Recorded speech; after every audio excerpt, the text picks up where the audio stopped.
Would your next week change if everything all of a sudden got more expensive? It's a distinct possibility, especially if the much anticipated tariffs are implemented in the coming months. Jedediah Collins here with the Money Vehicle Movement podcast, where we're trying to make financial literacy more current and possibly even a little cooler.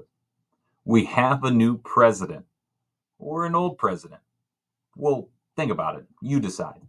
And Mr. Trump, President Trump, has a different way of doing things than pretty much every president in our past. Well, President Trump has only been back in office for a short amount of time.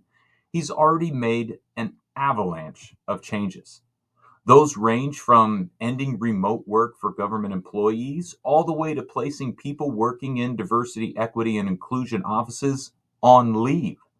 But one thing that we're all waiting to see the result of, because it will impact us on a daily basis, are tariffs. We've discussed this administration's affinity for tariffs before, and now that President Trump and his administration are in a position to use them, we feel like it's time to readdress. As a reminder, tariffs are effectively an import tax on goods from other countries. Companies importing products pay the tax and then raise the prices of those goods to make up for the loss in profit. So, in effect, you and I end up paying more for the same product due to the added tariff for the company. It's more or less like a sales tax increase. What we know now is that President Trump is looking at putting tariffs on products from Mexico, Canada, and China. Specifically, they have addressed a 25% tariff on goods from Mexico and Canada, our two biggest trading partners, and a 10% tariff on goods from China. We don't know what specific goods could be targeted or when the tariffs will be implemented or why the percentages were chosen based on different countries. There's still a lot up in the air. And before you ask, well, what about other countries outside of those three? There could still be tariffs on other countries coming soon, too. What's important to know is that experts unanimously think that these tariffs will lead to higher prices for you and I, the consumer. That comes on the heels of a bout over the last few years with inflation, where we have seen the purchasing power of our dollars decreasing.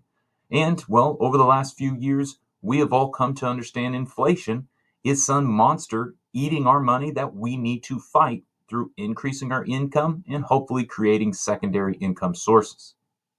Why tariffs?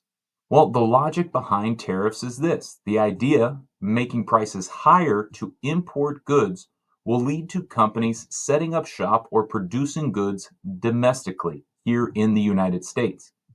Typically, it costs more to produce things in the US than it does, say, in China or Mexico or Canada, which is why a lot of manufacturing has moved overseas or across our borders. But the tariff making these goods more expensive to make and ship back into the United States, well, then there's more of an incentive to move your factories back to the United States, or so the Trump administration believes. Will it work?